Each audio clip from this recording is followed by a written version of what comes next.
You're listening to The Key Exchange, where real Ontario stories meet real estate. For years, the move from a downtown Toronto condo to securing a freehold home elsewhere in the GTA felt like an impossible leap for urban professionals. It was the ultimate compromise, stability or proximity. But the rulebook has fundamentally changed. Today, with over half of Toronto's workforce embracing hybrid schedules, that leap has become a calculated, strategic step. Instead of trading away 5 grueling days a week to traffic, you're trading just 2 or 3 travel days for long-term financial stability and a home that supports your mental well-being. This deep dive is custom tailored for you if you've been watching your small rental unit's price spiral, or if you own a condo and are constantly battling unpredictable and rising maintenance fees. You're likely asking yourself, is owning a house worth the drive?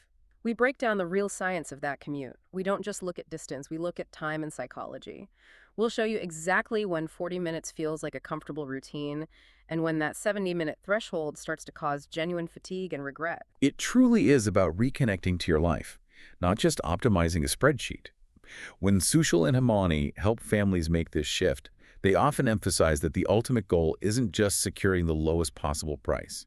The mission is finding the best balance, the sweet spot that supports your mental well-being, improves your quality of life, and preserves necessary financial flexibility for the future. You can reach Sushil at 647-300-6712 or sushilmishra.ca and Himani at 647-821-6712 or catchthekey.ca. Let this conversation give you the clarity you need to move forward with confidence, transforming an impossible dream into a well-researched strategy. Okay, let's unpack this. We've got a really clear listener profile for this one. We're talking about a downtown professional, someone living in a condo right now, could be renting, could be owning, and they're starting to look outside Toronto to the wider GTA for a freehold home. And they're looking at this stack of sources we've compiled and basically asking one question. Is this even possible anymore? Is this whole idea of moving out for space and stability, is it actually realistic now? So our mission here is to figure out if that move is viable, and I think just as importantly, how you do it without falling into that classic commuter burnout trap. And what's so fascinating, when you dig into the data, is that the entire foundation of the search has shifted. How so? It's all driven by workplace flexibility. For, decades, the advice was so rigid, if you work downtown 5 days a week, you have to live downtown. Or at least on a subway line. That was the rule. That was the rule, and that whole spatial financial equation, it's completely broken now. This wasn't a small change, it was a revolution. So let's start right there with that revolution. Section 1, the context change. Okay. The fundamental driver here is what our sources call the hybrid revolution. We have Statistics Canada data saying over 55% of Toronto professionals now have hybrid or flexible work arrangements. And that's not just a temporary thing from the pandemic. No, this is a huge structural change. It seems like it's here to stay. Exactly. This is what we're calling the new normal. And the impact it has on buyers is just immense, especially for, say, first-time freehold buyers. Or even people trying to move up from a condo. Yes.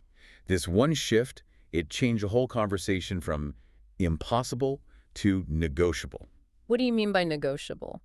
Well, before, proximity was everything. It wasn't negotiable. Now, buyers are negotiating a trade-off. They're not asking if they can commute anymore. They're asking where they can commute from without it causing that long-term stress. And the sources really zero in on a core principle that makes that negotiation possible. Right. Commute frequency matters so much more than just the distance on a map. It's everything. And the Metrolinx data you pointed out, that really sets the stage here. It's foundational. It really defines the psychological line in the sand, doesn't it? It does. Yeah. You think about a 5-day-a-week commute. Even if it's short, say 30 minutes, it's relentless. The stress just builds and builds. It's the daily grind. But Metrolinx found that hybrid workers, the ones going in just 2 or 3 days a week, they report significantly lower stress levels overall. Even with longer commutes. Even when that travel time pushes past an hour, it just stops being an exhausting daily grind, and it becomes a routine thing, something you can plan for. So the whole mentality changes. You stop obsessing over shaving off every last minute. Exactly. You start thinking about how to optimize those 2 or 3 travel days. The question becomes less, how short can my commute be, and more, how bearable or even productive can my commute be for 40% of the week? Right. It turns travel time into something you can use. It's a huge psychological win. Now, that's the pull factor, the allure of the freehold. But we can't ignore the massive push factor, which we're calling the Condo pressure cooker. And that pressure cooker, it's definitely financial, but it's also about quality of life, isn't it? 100%. Let's start with the renters, with the rising rents. CMHC says average condo rents in Toronto went up over 20% just between 2021 and 2024. That's just not sustainable. It's not. And it directly eats away at your ability to save for a down payment. And at the same time, as you're paying more, you're getting less. The space crisis. The units are getting smaller, especially in the newer buildings. So you're paying way more money for something that's less and less useful. If you want a home office or you're thinking about starting a family, that downtown condo starts to feel, well, counterproductive. But it's not just the renters feeling this. The pressure cooker is hitting condo owners too, and it's all about the escalating fees. Yes, the maintenance fees. The sources cite an average in the GTA of somewhere between 70 and 90 cents per square foot, and they're rising fast. And it introduces this element of total unpredictability. You should probably dig into why they're rising so fast. Yeah. Because it's not just random. Good point. What are the drivers? Well, there are a few big ones. First, you have aging infrastructure. A lot of the condo stock in the GTA is hitting that 15, 20-year mark. So things start to break. Big things. Big, expensive things. HVAC systems, elevators, roofs. We're talking multi-million-dollar repairs. Okay, what else? Second, utility costs.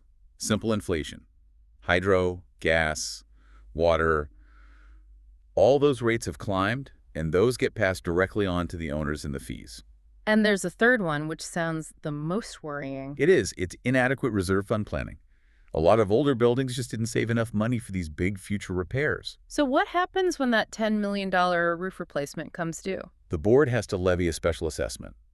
And that can mean an owner suddenly has to cough up, $10, $20, even $50,000 out of pocket. Wow, so that's a huge risk that just doesn't exist in the same way with a freehold home. Precisely. That unpredictability is a massive burden, financially and mentally.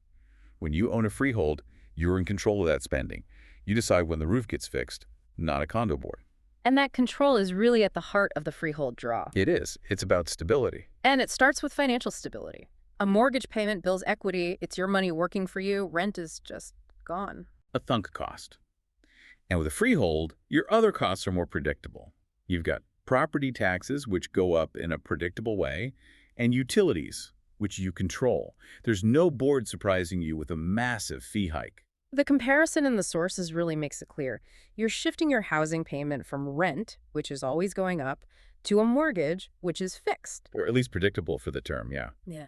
And more importantly, you go from building zero equity to actively building it. That's how most Canadian families build their wealth. I think we sometimes downplay the emotional side of this, though. It's not just a spreadsheet decision. Not at all. Let's talk about mental well-being. There was a Royal LePage survey that found over 70% of first-time buyers connect freehold ownership with better mental health. And this is such a critical insight for anyone listening. You're not just trying to optimize your finances, you're trying to optimize your life. What were the specific reasons they gave for that feeling of relief? Privacy was a big one. Space. And that feeling of long-term stability. You're moving from a crowded building where you're dealing with noise and fluctuating fees to your own structure with a predictable mortgage. Yeah. It just lowers your background stress level. So the stability of the asset becomes stability of mind. Perfectly put. Okay, so that makes a ton of sense. The hybrid work model makes the move possible, the rising costs make it necessary, and the search for control makes it desirable. Right. So now let's tackle the biggest fear that's left. The commute itself. We have to know the limits. Yes, because if we connect this all back, the commute is the critical variable. It's the one thing that can undermine the entire strategy. If the financial and emotional gains are just wiped out by a horrible daily trip, the whole thing fails. It fails.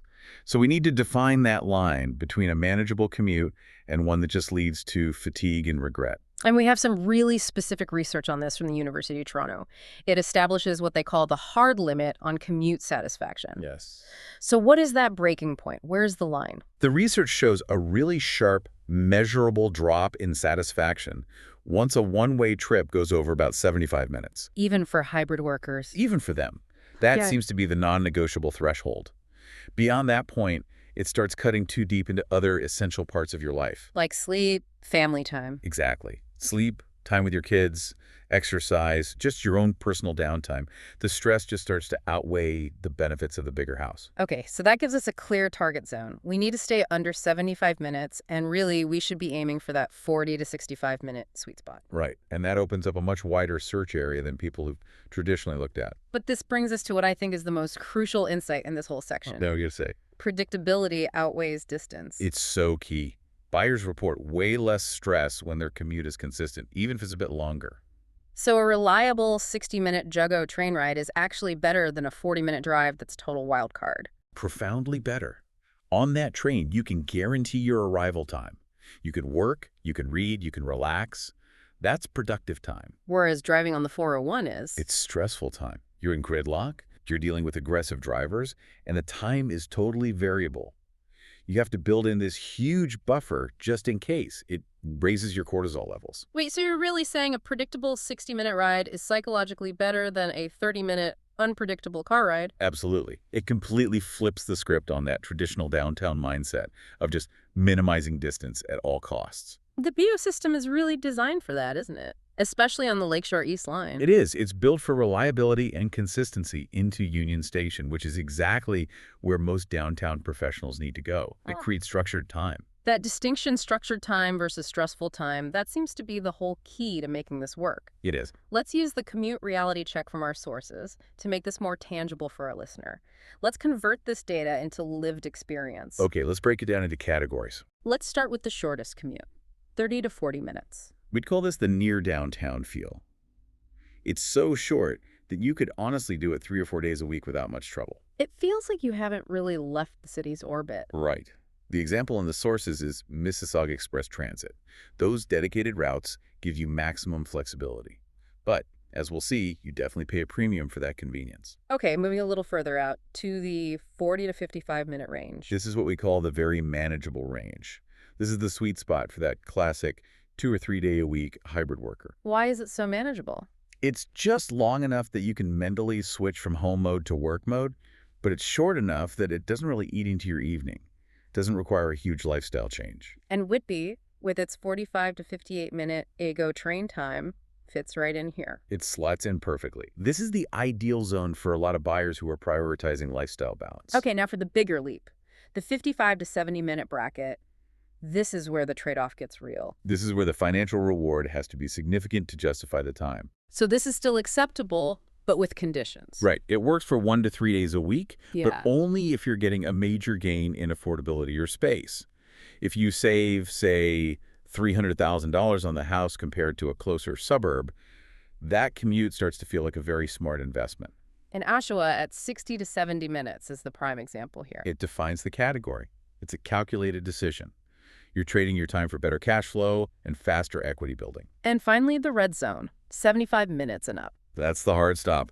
The research is clear on this. This should only be for an occasional commute, maybe once a month at most. What happens if you try to do it multiple times a week? It almost always leads to fatigue and regret. It doesn't matter how nice the house is. The financial gain just can't compensate for that sustained loss of personal time. You start losing sleep, you miss time with your family, and the whole point of buying the house, which was stability, gets completely undermined. So what this all means is that a Jago train trip from Whitby at around 50 minutes is actually a perfect fit.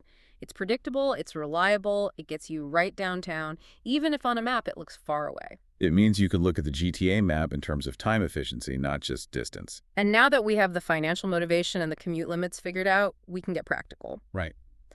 Which brings us to Section 3, the GTA Ready Reckoner. We're moving from theory to specific places using that great comparative data from our sources. This is the roadmap. For each city, we'll look at price, the commute reality, and who it's best suited for. Let's start on the far eastern edge, Oshawa, the affordability entry point. This is where a lot of people start their search when they hit a price wall. And for good reason. Oshawa gives you arguably the most affordable entry point into the freehold market with a direct transit line downtown. What are the numbers looking like? The TRREB data from late 2024 puts the average freehold price at about $727,000. Wow, and you compare that to Mississauga or Vaughan where you're over $1 million. Exactly. That difference gives a first-time buyer a massive amount of financial breathing room. But there has to be a catch, right? That 70-minute commute, even if it's only 2 days a week, that's almost 2.5 hours of travel. Does the savings really make up for that? That's a great question. And the answer is in the mindset of the Oshawa buyer. The commute reality is longer, yes, 60 to 70 minutes on the Rogo.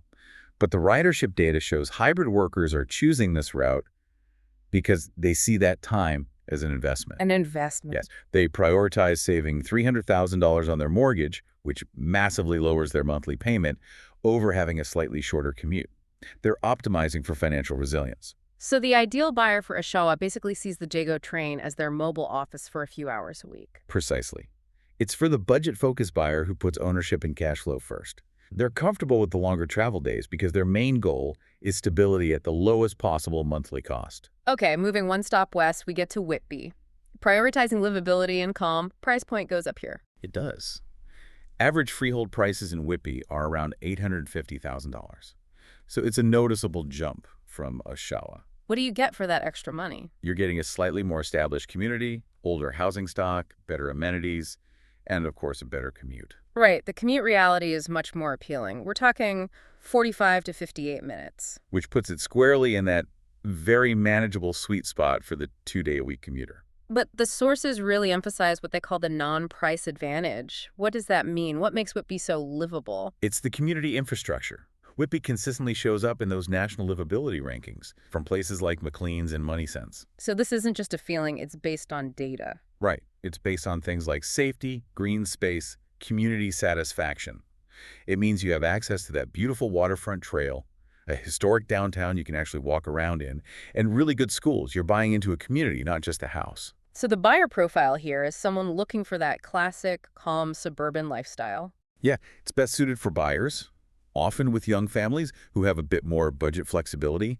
They value the quality of the neighborhood and are willing to accept that moderate commute to get it. Okay, next up is Pickering, the balance zone. This seems to be the safe choice. It definitely is. It's the middle ground on price, averaging around $936,000. So it's getting close to that $1 million mark. But what it offers for that price is a really specific advantage. It's the transit time. For that price point, it's really hard to beat. Let's talk about that transit time. It's excellent. We're talking a highly reliable 40 to 45 minutes on the Gago train. That's almost in the near downtown category. It is. For someone who's really worried about the mental cost of the journey, 40 minutes on a predictable train just doesn't feel like a big sacrifice. The Pickering-Gago station is a major hub. It's very efficient. So who's the ideal buyer for Pickering? Maybe the nervous buyer. I think so, yeah. It's the buyer who wants balance and stability. If you're worried about commuter regret from moving too far east, Pickering really minimizes that anxiety. It's the perfect balance of a reasonable price and a very strong transit connection. Okay, let's switch gears and head to the west side of the GTA. This is where things get expensive. Mississauga, proximity at a premium. Correct. The closer you get back to the core, the prices just climb. In Mississauga, average freehold prices are pushing $970,000. You are paying very explicitly for saved time. And you do get a lot of saved time for that premium. You do. Mississauga has some of the shortest non-Toronto commute times, around 35 to 40 minutes on express transit. That's basically the same as a long streetcar ride inside the city. Functionally, yes. Yeah. Except you get a freehold house at the end of it. But given that price point, the affordability calculation is totally different. Is this even an option for a typical first-time buyer? It's a stretch. The sources are clear that this price point really suits dual-income households more comfortably. To meet those CMHC stress tests, you generally need two strong, stable incomes to make it work without being house poor. Okay, and that brings us to our final city, Vaughan. High income expectations. This is the most expensive on our list. Vaughan is really the entry point to the high-end suburban market. Average freehold prices are over $1.17 million. That puts a ton of pressure on first-time buyers, even ones with good jobs. But it has a unique connectivity advantage, doesn't it? It does. Vaughan has both GO service and, crucially, TTC subway access at the Vaughan Metropolitan Center. And the subway access is the big selling point. It is, because if your office isn't right next to Union Station, but maybe further up the Yonge or University line, the subway can be a huge door-to-door advantage that the GO train can't offer. The commute time is usually around 40 to 50 minutes. I have to push back a little here, though. The sources warn a lot about overextending financially. Is a $1.17 million price tag really worth that convenience? We have to talk about the risk assessment. And that's absolutely crucial. The Bank of Canada research is very clear on this. When you overextend early in your homeownership journey, it increases your household stress, even if your income is strong. Your financial flexibility is just gone. It's gone. If interest rates go up, or if one partner loses their job, that household becomes incredibly vulnerable. The convenience of the subway might not be worth the risk of losing your financial resilience. So Vaughn is really for a very specific buyer. It's for buyers with very high income growth expectations, people who know a big promotion is coming, and who absolutely need that specific subway connection. But they have to be so careful not to max out their debt load. Okay, we've laid out the map, the prices, the trade-offs. Let's move into our last section, section 4, which is all about the financial strategy to make this work. Right. And this brings up a really important question. How does it actually feel to go from paying rent to paying a mortgage that might be significantly bigger? We need to tackle the monthly cost reality shift head on. Let's start with a baseline. CMHE data shows a lot of Toronto renters are already spending over 35% of their income on housing. So they're already in a high-stress situation. They are. But when you shift to freehold, it's not just about swapping one payment for another. The whole structure of your spending changes. Let's talk about what disappears from your budget. Okay, so you get rid of those unpredictable rising costs. The condo fees, extra fees for parking, separate fees for a storage locker. If you were paying, say, $800 a month in condo fees, that's just gone. And the main housing payment itself, it changes its entire character. It moves from rent, which is always going up, to a mortgage, which is fixed for its term. That predictability is the bedrock of long-term confidence. Let's use a quick example. Okay. A renter in Toronto is paying $2,800 a month. They get zero equity, and they know their rent is going up next year. A buyer in Oshawa might pay $3,500 for their mortgage, plus maybe $500 for taxes and insurance. So the monthly cash outflow is higher initially. It is. But a big chunk of that payment is now building equity. It's like a forced savings plan. And the biggest piece of it is fixed, which gives you budget stability for years to come. And the research backs up that feeling of security. Absolutely. The Bank of Canada found that households with predictable, fixed housing costs have way more long-term financial confidence than renters. You're shifting from low predictability and no equity to high predictability and yes equity. That control is often the biggest reward for taking on the commute. Now let's get really specific with strategy based on who is buying. The sources have great advice here. Let's start with single-income buyers. For a single-income buyer, the financial guardrails are just tighter. Their search naturally leans toward the most affordable places. So Oshawa and Whitby. Exactly. With average prices at $727K and $850K, they just don't have the capacity to look at $1 million home. And what's their biggest risk? What do they need to watch out for? Their primary risk is overextension. They have a much smaller financial cushion. If they stretch to buy that $850K home in Whitby at their absolute max, any little thing, a big repair, a layoff, can put them in a really dangerous situation. So what's the best strategy for them to avoid that? The financial planning research from FP Canada is really clear.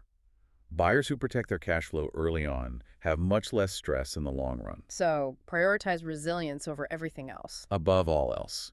And that often means choosing that longer but manageable commute from a place like Oshawa in exchange for a lower monthly payment. For the single-income buyer, resilience trumps commute time. Okay, now let's talk about dual-income buyers. They have more options, but that brings its own set of risks. It does. Their location flexibility is much greater. They can realistically look at Pickering, Mississauga, even Vaughan. They can afford to pay for a shorter commute time. But their primary risk isn't just about the budget, it's about lifestyle. It's lifestyle pressure and overextending. The trap is buying a house based on both incomes being fully maximized forever. They fall victim to lifestyle creep where the giant mortgage dictates every other financial decision. Which brings us to the most stable strategy according to the Bank of Canada. And this is a really deep insight for any couple listening. This might be the most important takeaway for dual income buyers. The most stable financial outcomes happen when your housing costs are still manageable on one income temporarily. Can you break that down? Let's say you and your partner each make $100,000. The bank might pre-approve you for a $1.2 million mortgage. Which would put you in Vaughan. Right. But true resilience means buying a home where if one of you had to stop working for a while, the other person could still carry the costs without panicking. That might mean aiming for a house that's $850K or $900, well below your maximum approval. So just because the bank says you can afford a $1.2 million house in Vaughan doesn't mean you should. Exactly. That flexibility is your ultimate safety net against, well, against life. Maternity leave, a career change, an economic downturn. Okay, so this really brings us to the core takeaway for you, the listener. The right choice here isn't about finding the shortest commute or the absolute lowest price. No. It's about finding the location that supports your financial comfort, your mental well-being, and your long-term stability.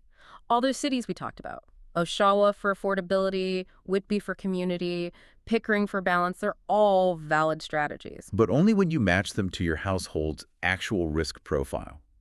The decision has to start with financial resilience. Then you overlay that 75-minute commute limit, and that's how you find the city that lets you build equity and still have a life. So we started with this big question. Is moving out of the city actually realistic for a downtown professional? Uh-huh. And the data says, overwhelmingly, yes, it is. But you have to treat your time with the same respect that you treat your money. The whole game has changed in your favor. If you connect it to the bigger picture, this shift to hybrid work has decoupled a professional's salary from the specific postal code they have to live in. That's a great way to put it. Moving out of a downtown condo doesn't disconnect you from the city anymore. It actually reconnects you to your own life by letting you build equity and gain some real stability. The goal isn't just about proximity anymore. It's about balance and control. And that leaves us with our final thought for you to take away. Here's something to really think about. The predictable commute time on a GO train, like the Lakeshore East Line, is often comparable to, and sometimes even better than, the incredibly unpredictable commute inside the city. All the subway delays, the traffic, the construction. Exactly. So instead of asking, how many kilometers away is Oshawa or Whitby, maybe you should be asking a different question. Ask yourself, if I spend 40 minutes on a train, reading a book or prepping for my day, am I actually more relaxed than if I spent 30 minutes stuck in a hot, crowded subway tunnel? Thank you for joining us for this deep dive into the hybrid professional's roadmap to freehold ownership in the GTA. We hope this analysis helps you find that perfect balance zone and move forward with clarity and confidence.